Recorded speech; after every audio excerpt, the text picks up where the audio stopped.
Entering a new year is always a time where people reflect and think about their past year. Maybe make some New Year's resolutions, or decide to drastically change their lifestyle in some way. So this is my reflection video. To put it simply, 2022 changed my life forever, and I'm going to tell you the story of why.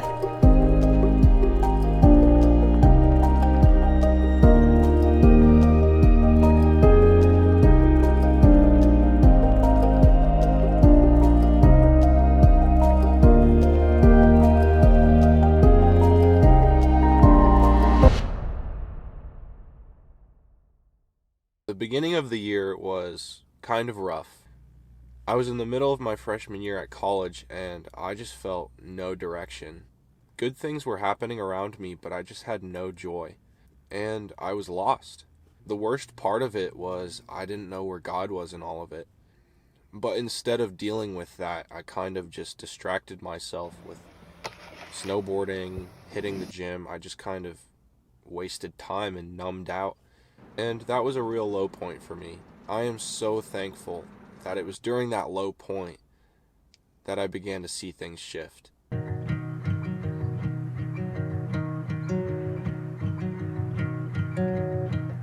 I'll never forget, it was February 20th of this year that I began to write in this journal.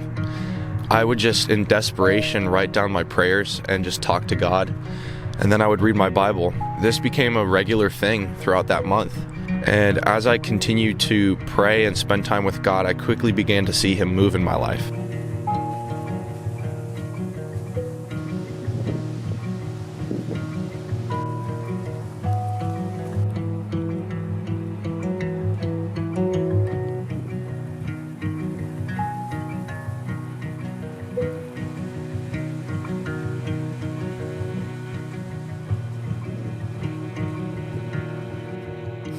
Okay, let us continue the story.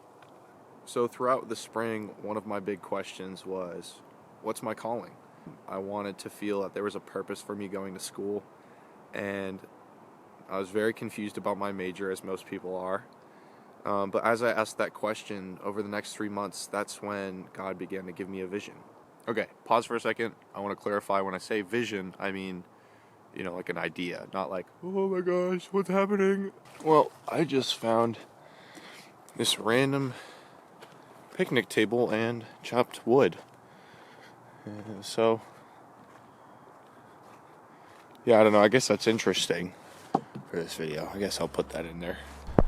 So something that's a big part of my life and just a huge part of my story in general is that I was a missionary kid. So when I was 4 years to 7 years old, I lived in Nigeria, and that experience was really crucial to just who I am right now. I think everything about that experience just kind of molded who I am today, and ever since I left, I always had a desire to go back.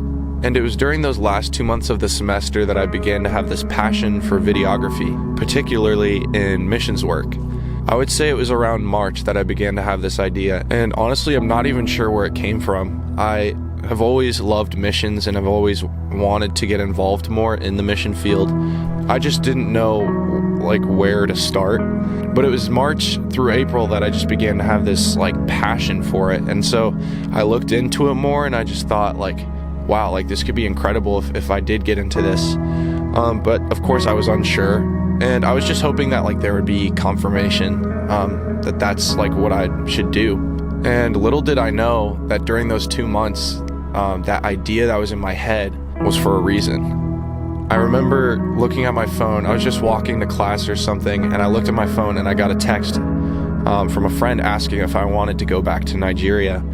And when I saw that text, I just laughed, because I was like, there's no way that I have an opportunity to go back.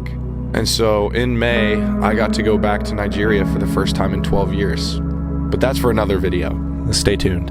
What I will say about this trip that I'm super thankful for is, for the first time probably in my life, I felt a sense of direction and calling towards something.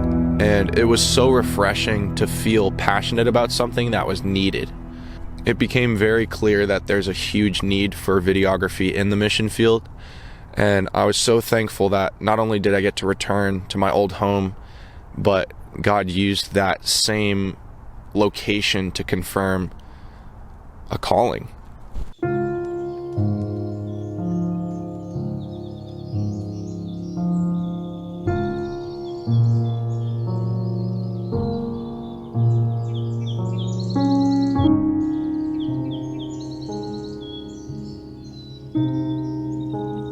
I got back from Nigeria and settled back into normal life at home. I painted my house and in my free time went on adventures with friends.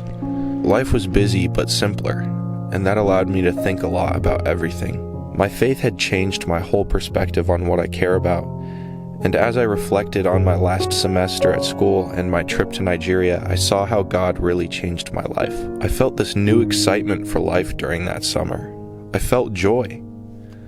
Something I learned is that faith in Jesus is not linear. My summer wasn't all sunshine and rainbows.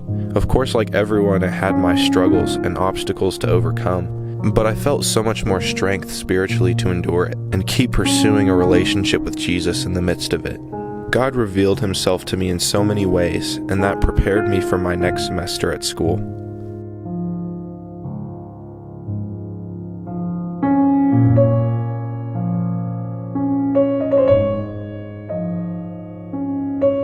The fall was extraordinarily different in the sense that everything was better.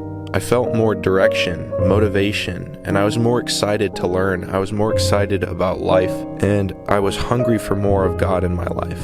In October, I made the decision to get baptized. Taking this step and professing my faith meant so much to me, and the timing was perfect.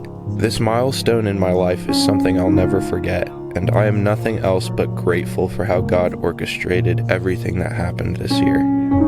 So many incredible things happened this year, and when I trace it back, it all starts with when I pursued a relationship with Jesus. There were some amazing things, but there were also some very low moments. I think having gratitude made it so much harder not to have joy in those situations. And something I've just learned this year is that it's possible to have joy in the midst of suffering. So when I look back at this whole year, all I can think is gratitude. There were so many incredible things that happened this year that just changed my life. But something I feel challenged to do going forward is to have gratitude, not only for the highlights in life, but for those lower moments. In life, there's this beautiful balance between high moments and low moments.